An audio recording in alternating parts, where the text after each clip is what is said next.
enunciado de la soberanía, la cual se encuentra en el capítulo 1, en el artículo número 44 de la Constitución Política del Perú. Yo quise resaltar esto, que la soberanía era el poder absoluto de un Estado que emana del pueblo. Para empezar, quería que podamos leer este dicho artículo, que ya lo hemos visto más de una vez, pero quisiera volver a leer, que se titula Deberes del Estado.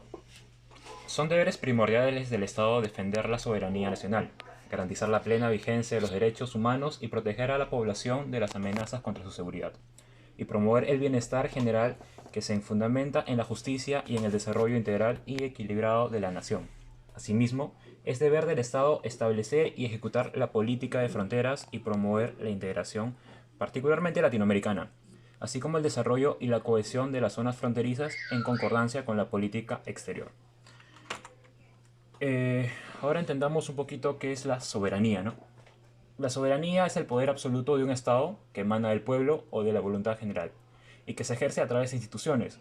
Soberano significa tener ese poder absoluto de decisión perpetuo, supremo, sin límites, no divisible e imperceptible. Entonces acá, como justamente nos dice este enunciado, es el poder absoluto que emana del pueblo, ¿no? Y eso lo podemos ver reflejado en el voto que hemos tenido cada uno de nosotros, tanto en la primera como en la segunda vuelta. Y no, y el día de hoy todavía estamos con la incertidumbre de estos dos modelos políticos, ¿no? Tanto el socialismo como el capitalismo, ¿no? Como dice acá también, que se ejerce a través de instituciones, ¿no? En este caso la institución correspondiente de esto sería la OMP. Eh, un Estado se dice soberano porque dicta leyes de acuerdo con la voluntad popular y para beneficio de esa mayoría. El Estado dicta leyes en nombre de su pueblo para protegerlo, manteniendo invariable su poder sobre el territorio que lo comprende y su independencia con respecto a los demás, ¿no? Entonces aquí nos vamos dando cuenta que la soberanía tiene varias partes, tiene varias matices, ¿no? Y dentro de ella es por la cual existe un congreso, ¿no? Existe la diversidad de personas que están ahí, ¿no? Por eso tenemos distintos representantes y distintos congresistas que vienen de cada departamento de nuestro Perú, ¿no? Porque cada uno viene con los problemas, con cada cosa que aqueja a su población, y por eso es que nosotros los escogemos, porque con nuestro poder se los otorgamos a ellos para que nos representen, ¿no? Pero muchas veces no lo vemos reflejado, no vemos que lo usen para bien, ¿no? Aquí podemos ver que en los últimos 8 expresidentes han sido señalados por actos de corrupción, ¿no? Porque nosotros, la causa principal ha sido la mala elección, porque muchas veces puede haber sido la desinformación, la desidia o simplemente votar por el que me regaló algo, ¿no? Lo cual se ve influenciado, ya que el 4% de nuestro PBI, del promedio anual, lo perdemos por causa de la corrupción. Y un dato no menor es que en el 2016 perdimos el 10% del, ay, del presupuesto público anual, ¿no? Lo cual representa 200.000 puestos de trabajo que se pudieron generar por esto, ¿no? Y acá he mencionado, ¿no? He puesto los 4 principales presidentes que han sido los que más han, por así decirlo, robado, ¿no? De nuestra nación, de nuestras arcas. Y también hemos tenido mala decisión en los congresistas, ¿no? Y como lo podemos ver reflejado aquí, ¿no? La congresista esa que decía yo estoy aquí por mi plata, ¿no? Que nos damos cuenta que cada vez existe ese temor, por así decirlo, ¿no? Esa desidia de la población de no querer ir a votar, no querer hacer nada, porque sabe que al final no, no hay un cambio verdadero, ¿no? Dentro de estas malas consecuencias que hemos tenido por los congresistas, ha habido creación de leyes poco claras, obstrucción al Ejecutivo, que lo hemos visto claro con el Congreso de Keiko, ¿no? Y la creación de leyes que favorecen a su entorno, ¿no? Entonces nos damos cuenta que no están cumpliendo el principio de la soberanía, ¿no? Que es velar por sus propios ciudadanos, ¿no? ¿No? Y para reforzar esto, quiero mencionar el artículo número 54, que dice territorio, soberanía y jurisdicción. El territorio del Estado es inaliable e inamovible. Comprende el suelo, el subsuelo, el dominio marítimo y el espacio aéreo que los cubre. El dominio marítimo del Estado comprende el mar adyacente a sus costas, así como su lecho y subsuelo, hasta la distancia de las 200 millas marinas medidas desde la línea de base que establece la ley. En su dominio marítimo, el Estado ejerce la soberanía y jurisdicción, sin perjuicio de las libertades en comunicación internacional, de acuerdo con la ley y con los tratados ratificados por el Estado. El Estado ejerce soberanía y jurisdicción sobre el espacio aéreo que cubre su territorio y el mar adyacente hasta el límite de las 200 millas, sin perjuicio de las libertades de comunicación internacional de conformidad con la ley y con los tratados ratificados por el Estado. Entonces, en base a esto nos muestra que el Estado no puede trabajar solo y ante ello necesita o crea estas distintas fuerzas, ¿no? Eh, Bajo el precepto de que en todo lugar se debe hacer efectivas y válidas sus leyes y oponen todas sus fuerzas contra aquellos que intenten o pretendan hacer escarnio en contra de su constitución, ¿no? Por eso nosotros tenemos la Marina de Guerra del Perú, que se encarga de resguardar nuestras costas marítimas, ¿no? El ejército, que se encarga de estar ahí, ¿no? De velar nuestras fronteras. Y también tenemos la Fuerza Aérea del Perú, ¿no? Que se encarga de cuidar nuestros aires de cualquier invasor o cualquier intento de entrar a nuestros territorios sin ningún permiso, ¿no? No, la presencia peruana tiene que estar manifestada auténtica sobre la soberanía en el espacio marino, ¿no? Sin una poderosa marina mercante, ¿quién vigila este territorio e informa a las autoridades de las actividades ilegales? ¿Quién cuida de las 200 millas náuticas del territorio nacional? ¿Quién recorre diariamente cada espacio de nuestras aguas con ojo de águila para cuidarlo? ¿Quién defiende el mar de Grau, las asechanzas enemigas, ¿no? ¿Quién detecta y captura piratas depredadores de nuestros recursos? O sea, nos damos cuenta que sí tienen un valor, que sí tienen una importancia esas fuerzas, que muchas veces nosotros, sinceramente yo no sabía para qué estaban, ¿no? Sabía que existían, pero no sabía cuál era su rol o su función, ¿no? Y gracias a esta investigación he podido conocer y saber un poquito más, ¿no?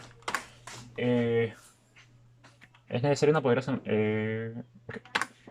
No, y dentro de la soberanía marítima he tomado en cuenta el caso de La Haya, ¿no? El fallo de Perú y Chile en el año 2014.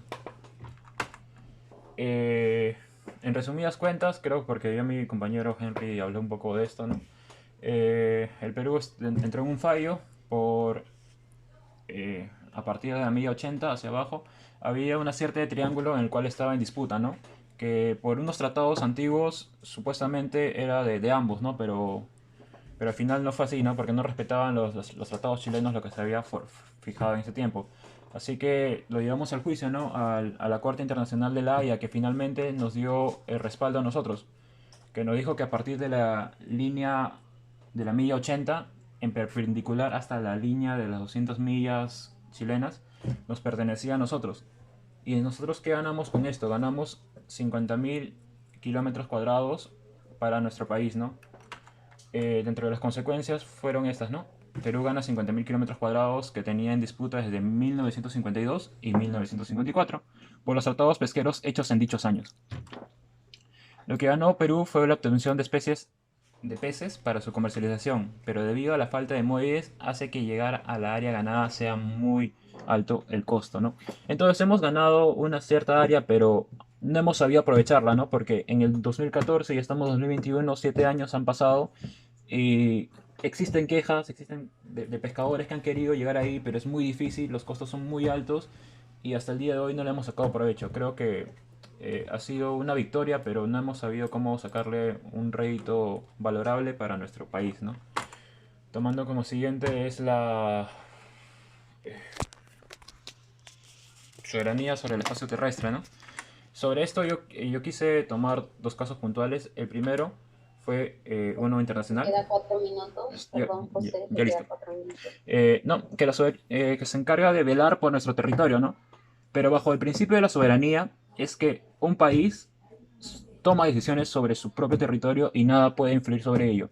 Y sobre esto yo quise tomar el caso de la ayuda humanitaria en Venezuela en el año 2019. Porque hubieron países que se juntaron para querer ayudar, porque era insostenible la situación que se vivía en dicho país, ¿no? Que ver tanta gente muriendo de hambre y habiendo y estando la ayuda ahí, como podemos ver, la gente lo quemaba, ¿no? O sea, el mismo presidente mandaba hacer esto, ¿no?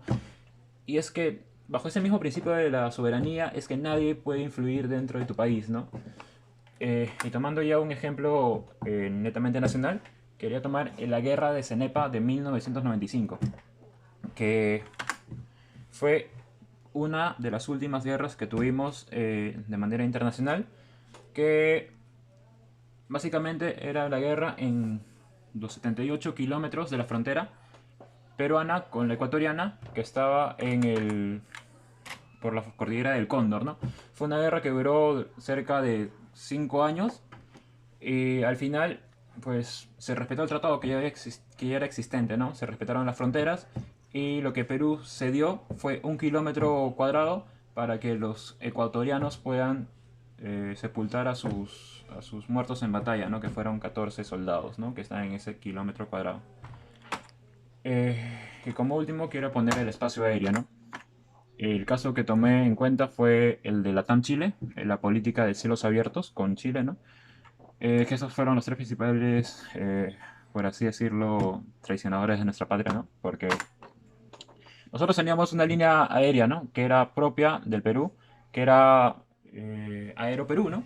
Que era una línea que hacía vuelos tanto nacionales como internacionales, pero era netamente peruana. Yo me preguntaba también mucho eso, ¿no? ¿Por qué no había una línea aérea que sea, que sea netamente peruana que me pueda llevar a otro país, ¿no? Y con esta investigación pues pude entender un poco eso, ¿no? Que se firmaron una serie de tratados y Aéreo Perú pues dio de baja para darle paso a LAM Perú, ¿no? Que es una empresa chilena. Este tratado nos dice que los presidentes a través de ciertos tratados dieron de manera gratuita ceden la ruta de Lima New York y Lima Los Ángeles, que fue algo muy drástico, muy feo para mí, a mi parecer, ¿no? Porque son miles de puestos de trabajo los cuales se podían generar, ¿no? Y son miles de millones de soles que se están perdiendo año a año por un tratado que firmaron estos presidentes y que se llevaron millones de dólares, ¿no? Por esto, ¿no? Pero nos damos cuenta que ocasionan muchos males, muchos pesares a nuestro país, ¿no? Y bueno, básicamente ese es un poco de todo lo que de todos los tipos de soberanía que hemos venido viendo. Sé que me faltaron un par, pero por tema de tiempo creo que no llegaba tampoco. Muchas gracias, Sí. profesor. No, sí, está muy bien resumido.